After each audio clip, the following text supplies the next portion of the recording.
Share করছি। তো মোচার বড়া বানানোর জন্য সর্বপ্রথম প্রসেসটাই হচ্ছে মোচাটাকে পার্ট টু পার্ট ভালোভাবে ছাড়ানো। একটা কুইক টিপ, যখন আপনারা মোচাটা ছাড়াবেন, মোচার যে কষ থাকে সেটার জন্য আপনাদের হাতে কালো কালো দাগ হয়ে যাবে। তো এইটুকু দেখতে পাচ্ছেন খুবই কম, ছোট মোচার জন্য খুবই কম নুন নিয়ে যাতে পরিমাণ মতন মানে দুটো হাতে যাতে ম্যানেজ হয়ে যায় ওইটুকু নুন নিয়ে লাগিয়ে নেবেন, যাতে ওই কালো দাগটা হাতে না হয়।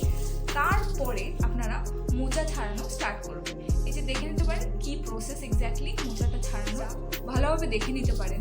ঠিক আছে, এইভাবে আপনাদেরকে এক এক কোয়া করে ছাড়িয়ে নিতে হবে। হাত দিয়ে আরামসে আপনারা ছাড়াতে পারবেন, চাকু দরকার নেই। কিন্তু যদি মোচাটা খুবই শক্ত থাকে